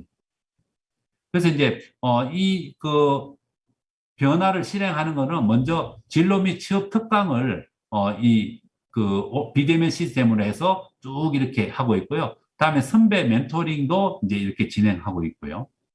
다음에 직무 아카데미도 직업 상담사라든지 산업 트렌드 분석 직무라든지 식스 시그마 과정이라든지 이런 것. 다음에 NC에서 요즘 공기업 관련 학생이 많으니까 굉장히 많이 노력하고 있죠. 그 직무 적성 검사 집중 교육, 다음 해외 취업 교육, 유대생 취업 교육, 거버넌스 교육, 모의 면접 프로그램, 잡페어형 교육 이런 건데, 모의 면접도 이제 특히 이런 말씀드리면 좀 부끄럽지만 이 경상도나 이 밑에 지방 학생들이 보니까 이렇게 수업 시간에 질문하는 것도 좀 힘들어하고 면접 보는 걸 약간 힘들어하더라고요. 서울에 있는 학생들보다. 그래서 이런 거에 대해서 이제 저희들이 좀 더 면접을 잘 볼 수 있도록 AI 모의 면접까지 하고 있습니다.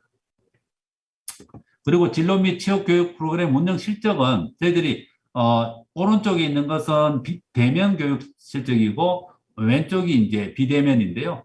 대면 교육이 이제 조금 더 2019년하고 2020년 비교하면 조금 더 많았지만은 정량 및 정성 측면에서 대면 교육에 비해서 뒤처지지 않는 것으로 나타났고요. 진로 및 취업 상담 제공 실적도 진로 상담, 취업 상담이 이제 우리가 대면을 했을 때보다는 비대면이 이제 조금 숫자적으로 다소 저하됐지만 만족도는 대면 상황과 동일하게 나타나고 있고요.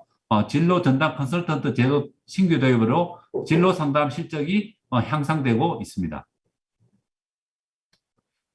그리고 이제 이게 이제 마지막 페이지인데요. 저희들이 이제 그 대면 교육과 비대면 교육을 공존하는 시스템. 아까 김용춘 고용정책팀장님께서는 여러 가지 이제 학생들에게 취업을 위한 팁도 알려주셨고, 다음에 김종균 사무님께는 이제 기업의 인재상에 대해서 말씀하시면서 앞으로도 대면, 비대면이 공존할 것이다 이런 말씀하셨는데요. 코로나19라는 위기 환경을 기회로 전환을 저희들이 하려고 애를 썼고요. 또 지방대학이라는 지리적 한계점을 비대면이라는 새로운 플랫폼으로 극복을 합니다. 비대면을 하면은 저희들이 모시기 힘든 서울이나 또 경기권의 아주 좋은 강사분들을 바로 모실 수 있는 장점도 있더라고요.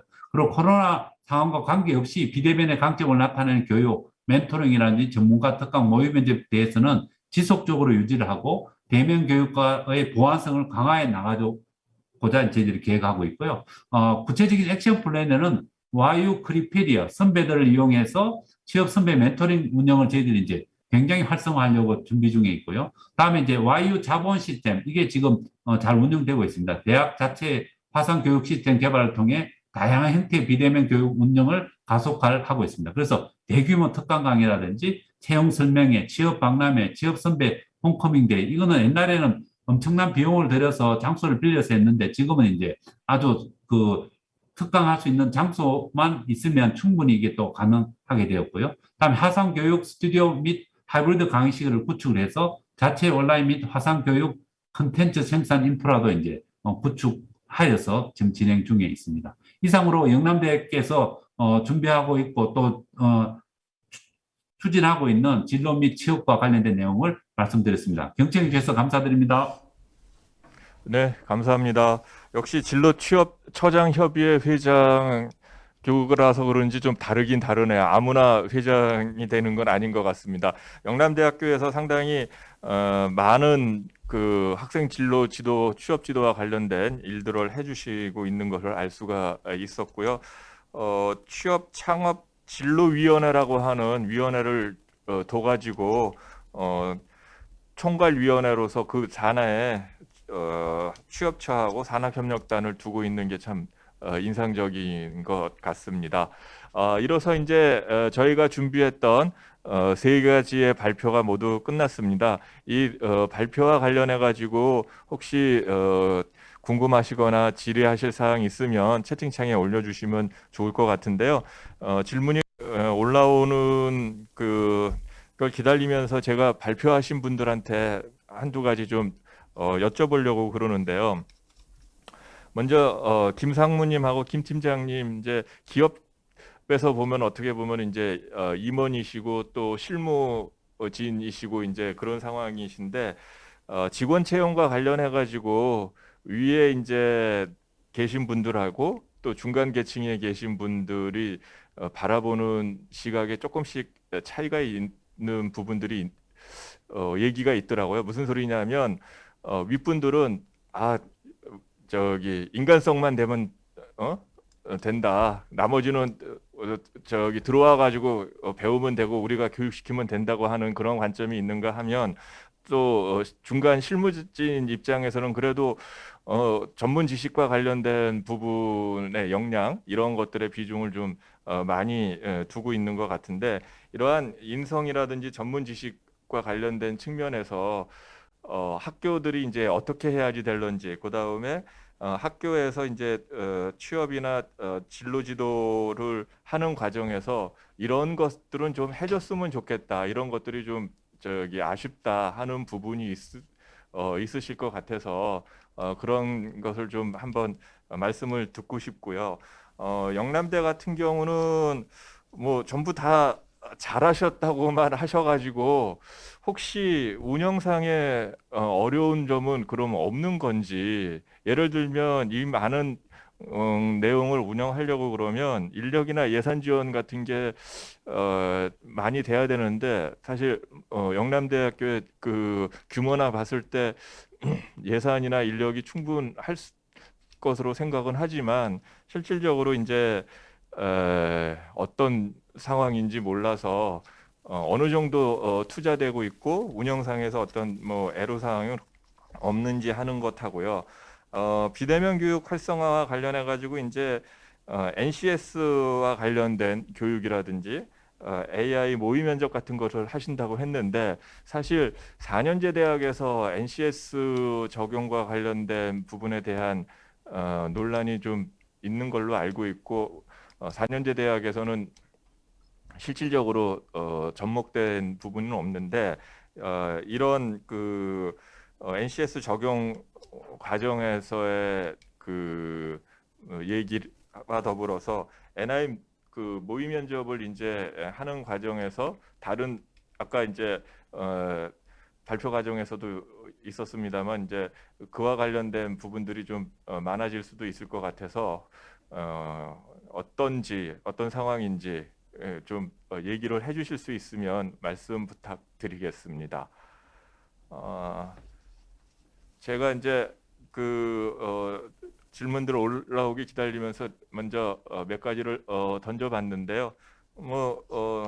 어떻게 김상무님 한번 발표 먼저 하셨으니까는 네, 네, 알겠습니다. 지금 말씀 주신 내용이 뭐 기업 입장에서는 분명히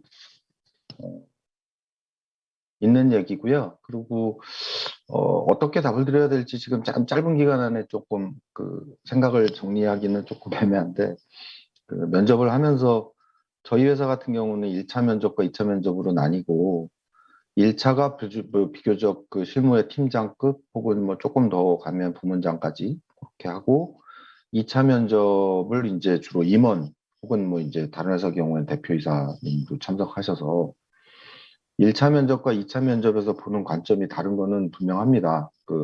동일한 관점에서 두 번의 면접을 할 필요는 없는 거고, 말씀하신 것처럼 임원급이나 대표이사 면접에서는 주로 인성이나 미래의 어떤 발전 가능성 내지는 뭐 경우에 따라서는 오랜 경륜과 경험에서 오는 그 사람이 말하는 거, 태도, 표현, 그다음에 지식의 정도 이런 거를 종합해서 그 사람의 종합적인 어떤 나름대로의 평가할 수 있는 인사이트를 가지고 계신 분들이기 때문에 그 판단을 어떻게 뭐 글로 표현하기는 조금 애매하지만 그런 관점에서의 인성과 미래의 어떤 그 인재로서의 포텐셜을 판단하는 과정이 있고요.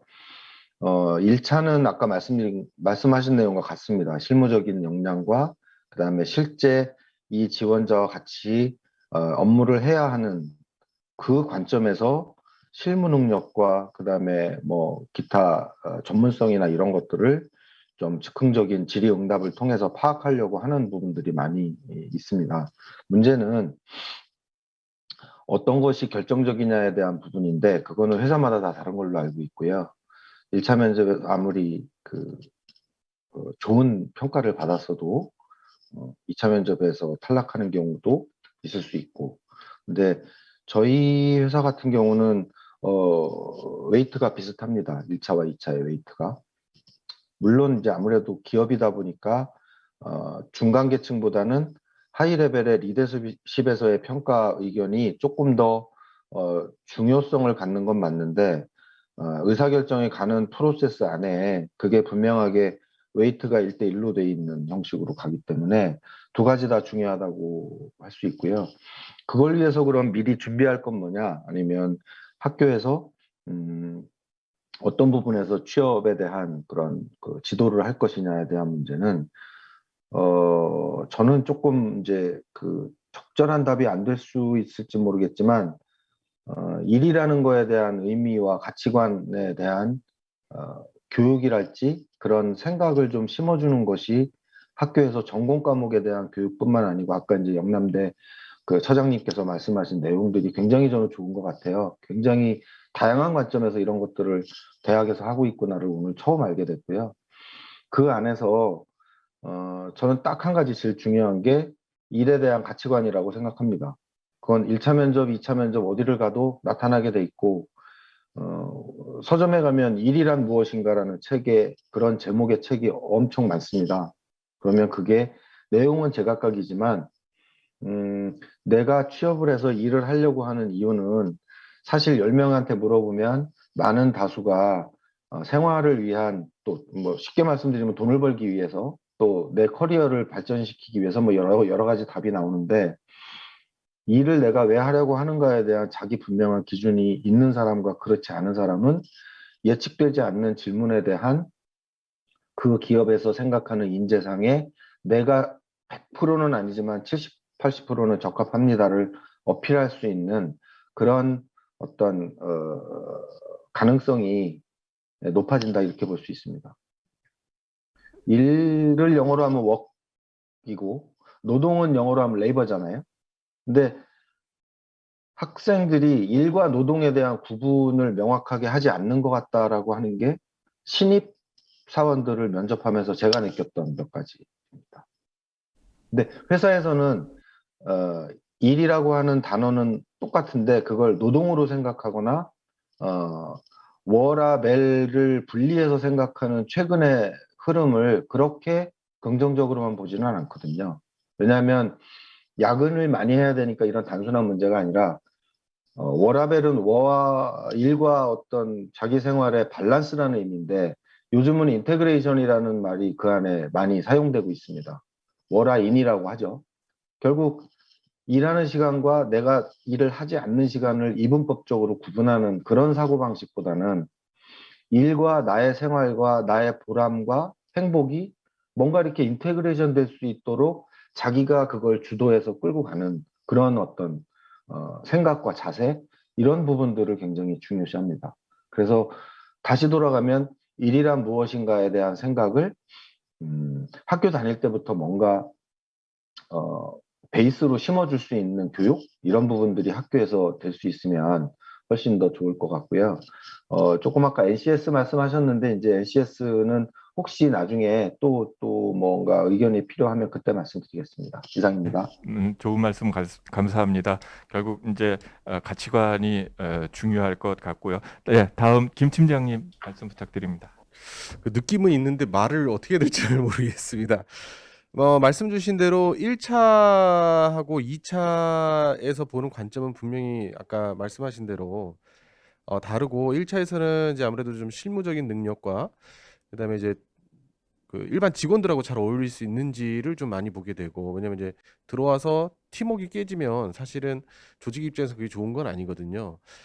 그리고 이제 위에서는 이제 아무래도 윗분의 이제 최종 면접 이렇게 되게 되면 이제 그거보다는 애티튜드, 그다음에 이 사람의 발전 가능성 이런 거를 사실은 많이 보게 됩니다. 그래서 그런 차이는 이제 좀 있는 것 같고 저도 이제 면접을 보면서 약간 이제 느꼈던 거는 이제 학교에서 공부를 상당히 다들 열심히 하고 좋은 커리어들을 많이 쌓고 있는데 이게 되게 이론에 많이 치우치는 학생들도 되게 많습니다. 그래서 예를 들면 면접관이 질문한 거는 이제 실무에 있다 보니까 특히 실무진 같은 경우에는 본인 경험과 이제 본인 이제 현장 필드에서의 얘기를 사실은 질문하는 경우들도 있는데 이게 너무 이론적으로 치다 보면 좀 추상적으로 이제 얘기를 하는 학생들도 좀 있는 것 같아요. 그래서 저는 뭐 혹시 기회가 된다면 좀 신문이나 이런 뉴스 같은 걸 좀 보고 자기가 이제 관심 있는 분야를 좀 읽으면 사실 신문이라는 게 우리 현실에 돌아가는 얘기들을 지금 해주고 있는 거기 때문에 좀 도움이 되지 않을까 하는 생각 좀 들어봤고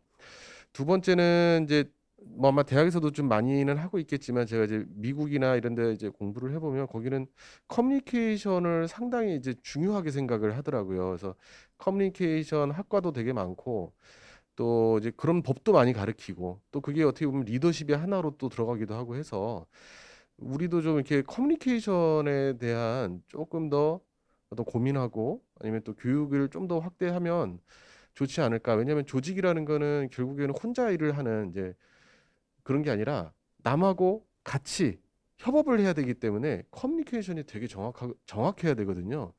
시키는 사람도 정확하게 지시를 해야 되고 동료들하고 일할 때도 나는 어디까지 뭘 어떻게 하고 뭘 하겠다.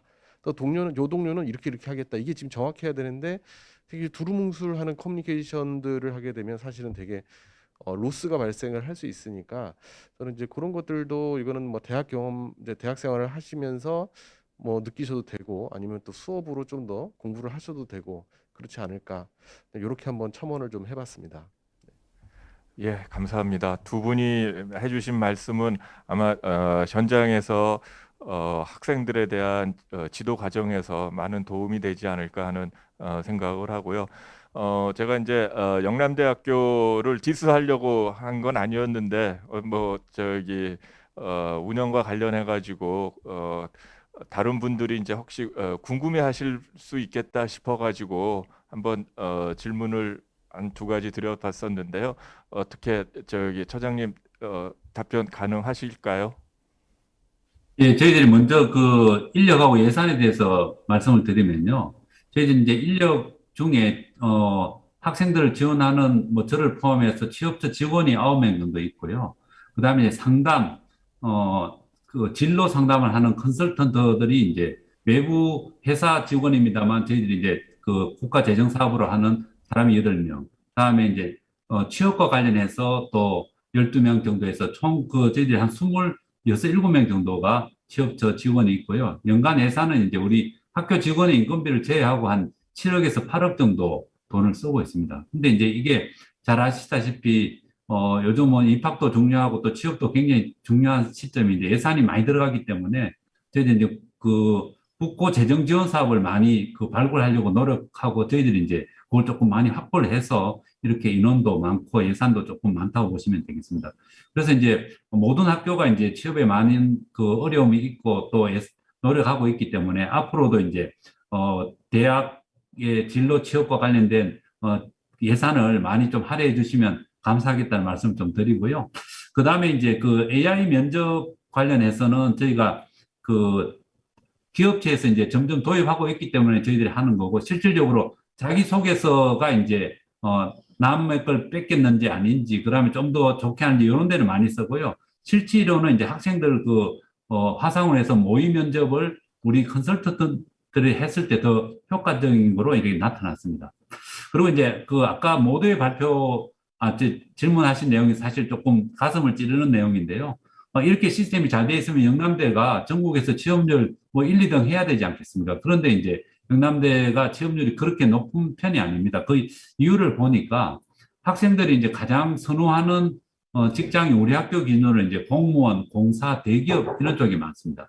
근데 이제 실질적으로 그쪽은 뽑는 숫자도 적고 또 가기가 상당히 어려운 반면에 중소기업은 오라는 데가 엄청 많은데 학생들은 가지 않는 그런 미스매칭 문제가 굉장히 심각하고요. 또 그런 데 있어서 저희들은 이제 학생들을 설득하기가 굉장히 어려운 부분이 있습니다. 그래서 저희들은 학생들이 무조건 대기업이나 공사 뭐 공무원을 가는 게 아니라 좀 더 좋은 중견기업, 중소기업에 가서 직무 역량을 쌓고 그걸 바탕으로 대기업이나 또 공사로 갈 수 있으면 더 좋지 않겠냐 이렇게 싶고요. 그다음에 이제 저희들이 취업 률을 산정하는 것도 졸업 후 1년 이내로 한정하고 있기 때문에 근데 학생들은 또 1년이나 2년 정도 지나더라도 더 좋은 직장에 가려는 그런 것들도 좀 있어가지고 조금 그 애로사항이 있습니다. 그래서 이것은 뭐 학생뿐만 아니라 교직원도 노력해야 되고 또 부모들도 생각을 조금 바꾸셔서 정말 아까 우리 그 상무님 말씀하셨습니다만 우리가 그 일에 대한 가치관, 우리가 대기업이나 공사에 가서 일해야 굉장히 워라밸이 맞는다면 좋고 중소기업에 가서 좀 고생하면 굉장히 나쁜 직종처럼 생각하는데 저는 그렇게 생각하지 않습니다. 자기가 일을 잘 할 수 있는 데를 가서 역량을 쌓고 그 역량이 쌓은 다음에 더 좋은 직장으로 옮기는 것이 정말 자기도 좋고 사회도 좋은데 지금은 이제 너무 높은 것을 바라보는 학생이 많다 보니 취업률이 조금 떨어지는 부분이 있고 또 중소기업에서는 여전히 인력난으로 굉장히 힘들어하고 있는 부분에 있어서 좀 많이 아쉬운 부분이 있습니다. 그리고 NCS 관련해서는 저도 개인적으로 이제 이 NCS를 기반으로 사람을 뽑는 것에 대해서는 조금 부정적인 생각을 가지고 있습니다. 왜 그러냐면 학생들이 더 중요한 전공이나 직무에 열심히 해야 되는데 공부 좀 하는 애들은 전부 공사나 이렇게 대기업 가려고 NCS 공부만 하고 있습니다. 그래서 이것은 좀 뭐 제가 저는 교수로서 다른 뭐 우리 또 뭐 상무님이나 이런 분이 보는 시각하고 다를 수 있습니다. 조금 안타까운 시스템이 아닌가 이렇게 생각하고 있습니다. 이상입니다. 예, 그러면 한 가지만 더 기업체에 계신 분들한테 여쭤보고, NCS와 관련된 것이 기업체에서 지금 어떻게 활용되고 있는지 취업과 관련해 가지고 간단하게 좀 답을 구할 수 있을까요? 학교에서 그 NCS에 대한 준비들도 하신다고 하니까. 네, 김종균입니다. NCS는 말 그대로 국가 표준으로 되어 있는 학생들의 교육과 취업에 도움이 될 수 있는 툴로서의 의미뿐만 아니고 기업에서 재직자들의 재교육을 위한 툴로서도 사실은 기획이 됐던 걸로 알고 있고 NCS는 사실은 그 기업체에서는 되게 생소합니다. 사실은 일반 기업에서는. 저는 이제 수년 전에 NCS를 만들 때 막 이제 그 분야 사업별로 이렇게 막 초기에 만들기 시작할 때 SKD 모듈 제작 처음에 할 때 참여를 해서 좀 익숙한 편인데 모든 기업들을 제가 다 알 수는 없고 NCS를 취업하는 데 있어서의 기준 내지는 그런 걸로 저희 회사는 하고 있지 않고요. 또 그걸 좀 말씀드리기는 조심스럽긴 한데 기업에서 많이 활용되고 있는 것 같지는 않다는 게 제가 알고 있는 범위 안에서는 그렇습니다. 그래서 최근에도 그 NCS를 구축하고 또 매뉴얼을 만들어가고 하는 그런 제가 초기에 참여를 했었기 때문에 거기에 주기적으로 이렇게 좀 미팅에도 참여하고 개선하는 거, 좀 초기에 만든 것들의 부족한 부분을 자꾸 이렇게 리뉴얼하고 개선하는 부분에도 초대를 받아서 이제 이렇게 좀 같이 코멘트도 하고 하는데 그 취지대로 이렇게 잘 운영되어 가고 있는 것 같지는 않습니다.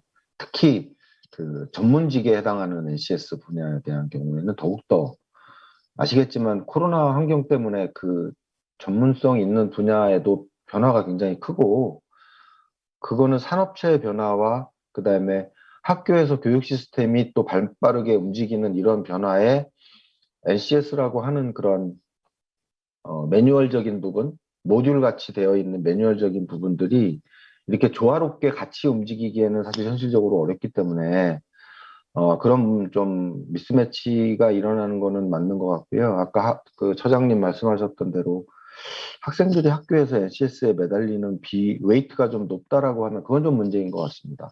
취지 자체가 그런 목적으로 개발된 게 아니고 또 그걸 이용해서 뭐 국가적으로 어떤 자격증 제도를 고려하고 있는 것도 있는 것 같은데 그 자격증이 과거에 이제 제가 하는 분야의 이제 제약 바이오 이쪽에로 보면 예를 들면 생명공학 기사라는 또 이와 유사한 어떤 자격증 같은 것들이 있습니다. NCS하고 직결된 건 아니지만 그런 것들이 있을 때 우리가 흔히 아는 의사 자격증, 약사 자격증 이런 부분들하고 취업 시장이나 기타 산업 기업에서 유사하거나 좀 비슷하게 인정을 해주느냐 하면 그거는 절대 아니거든요. 그러니까 이 NCS가 그 학교와 기업체 사이에서 뭔가 국가 표준으로서 자리 잡음을 해서 실제로 학교와 기업에서 유용한 어떤 그 활용 툴로서 자리 잡기 위해서는 조금 더 개선이 필요한 상황인 것 같습니다. 그래서 오늘의 이야기하는 주제에 NCS가 중요한 키워드로 들어와서 논의될 수 있는 지금의 여건은 좀 아닌 것 같다라고 하는 게 제 의견입니다. 당연히 이상입니다.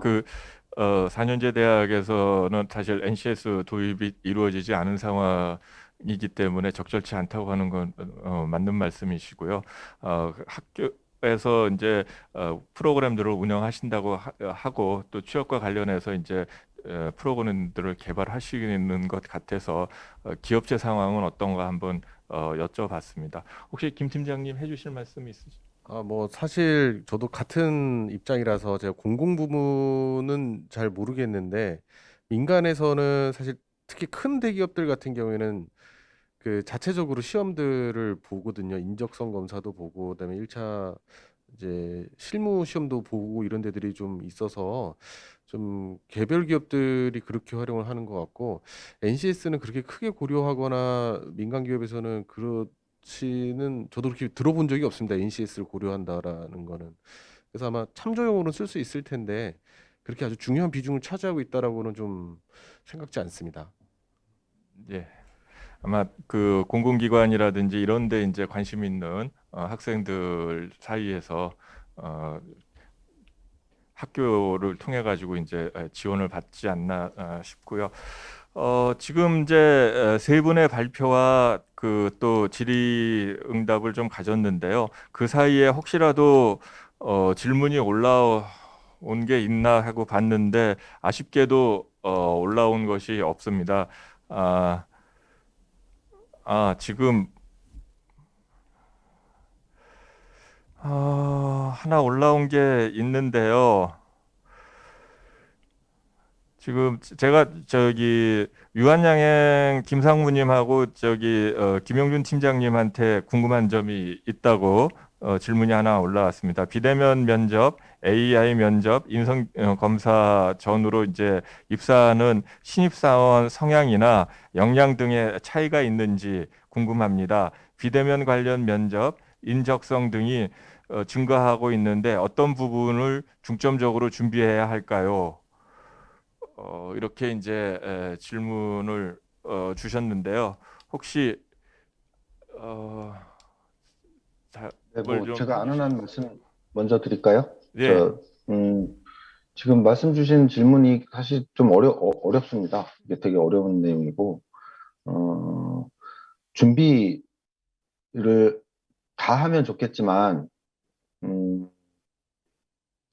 그 비대면 면접, 아까 말씀드린 대로, 그 요즘 일부 대학에는 친구들끼리 아니면 동아리에서 모여서 아니면 학교에서 지원해 주시는 시스템을 이렇게 이용해서 온라인 면접에 대한 예행 연습 내지는 자기네들끼리 열심히 이렇게 해보는 그런 것들을 한다고 해요. 그런 정도의 준비가 저는 꼭 필요할 것 같고요. 그 다음에 온라인 그 적성 검사, 인성 검사라고 하는 거는 그 회사에서 자체로 만들지 않습니다. 대부분 요즘은 AI 기술이 굉장히 발달이 돼서 어떤 질문에 어떤 사람이 이런 답을 했을 때 그거를 직관적으로 그냥 받아들이고 면접관이 판단하는 게 아니고 AI가 분석을 해서 이 사람은 이런 인성이다라고 하는 거를 보내준다고 합니다. 저도 경험한 적은 없는데 지금 온라인 면접의 시스템이 그 정도로 진화가 돼 있어요. 근데 그거에 대해서 어떻게 대비를 할 수 있을까요? 그거는 온라인 인성검사, 적성검사 이런 부분들은 굉장히 제가 알기로는 빠른 시간 안에 다양하고 많은 질문들을 계속 던집니다.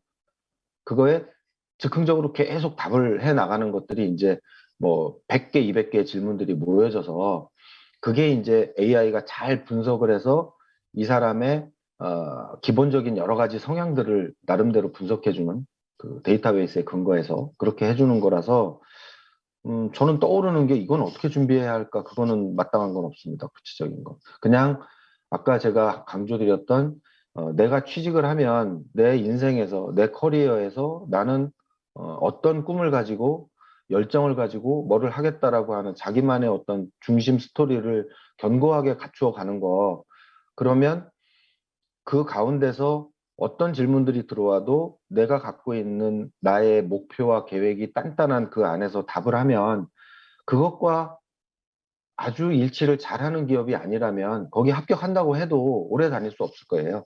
그러니까 본인에 맞는 기업을 선택한다는 차원에서 보면 자기의 내재화된 어떤 실력과 자기의 꿈과 앞으로 커리어에 대한 계획을 이리저리 휘둘리지 않고 분명하게 누가 물어봐도 답할 수 있는 정도로 만들어 놓는 거 그게 제일 중요할 것 같고 그 다음에 온라인 면접에 조금 익숙해지기 위해서 그런 화상 어떤 시스템을 자꾸 경험하는 것 그런 준비를 하는 게 우선은 제가 이렇게 추천드리고 싶은 내용입니다.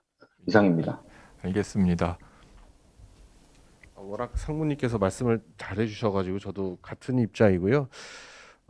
그 온라인 우리가 이제 오프라인 면접을 볼 때도 거울 보고 이제 본인이 연습을 하듯이 카메라에 비친 내 모습이 어떻게 되나 이런 것들은 좀 생각하는 거랑 좀 다를 수가 있거든요. 그래서 그런 부분들은 좀 익숙해지고 연습하고 자기 이미지를 좀 하는 게 조금 도움은 될 수 있을 것 같고요. 그리고 아까 또 질문 중에 하나가 그 기존에 이제 그 대면 면접을 통해서 이제 들어오신 분하고 비대면 면접으로 들어오신 분이 얼마나 차이가 있느냐라고 하시는데 사실 아직 비대면이 지금 저희가 이렇게 막 활성화된 게 그렇게 오래된 지금 상황이 아니라서 그 차이까지가 어떤 게 있는지는 저는 잘 모르겠는데 오히려 그 차이보다 해마다 그 입사자들의 성향은 좀 다른 것 같아요. 그거는 시기에 따라 다른 거지. 그게 어떻게 보면은 저희도 이제 계속 채용 방식을 이렇게 바꿔보고 저렇게 바꿔보고 하는데 결국 들어오는 분들 보면 다 비슷하시더라고요. 제가 보니까. 그래서 그렇게 온라인이라고 해서 그게 크게 차이 난다고 저는 생각하지 않으니까 저 열심히 그냥 이제 연습 평소 하시던 대로 자기 커리어 쌓으시면서 하면은 충분하지 않을까 그렇게 생각하고 있습니다. 예, 감사합니다. 이제 그 또 추가적인 질문이 없어서 여기서 이제 마무리를 지어야지 될 것 같은데요. 오늘 그 포럼과 관련해 가지고 참여하시는 분들이 지금 끝나는 이 시간까지 한 분도 나가지 않으시고 끝까지 전부 다 같이 해주시고 계십니다. 그만큼 학생들의 진로 취업 지도와 관련해서 관심이 많다는 얘기가 아닐까 싶고요. 수고해 주시는 것에 대해서 감사드리면서 또 이 줌으로 처음 포럼을 진행하는 과정에서 혹시라도 좀 미숙한 부분이 있었다 그러면 많은 양해 부탁드리겠습니다. 혹시라도 또 끝내기 전에 뭐 질문 꼭 하셔야지 되겠다 하신 분이 있으면 질문을 올려주시는데요. 그게 없다고 그러면 저희가 이제 예정됐던 시간도 거의 된 상황이고 그래가지고 이 정도에서 오늘 포럼을 마칠까 합니다.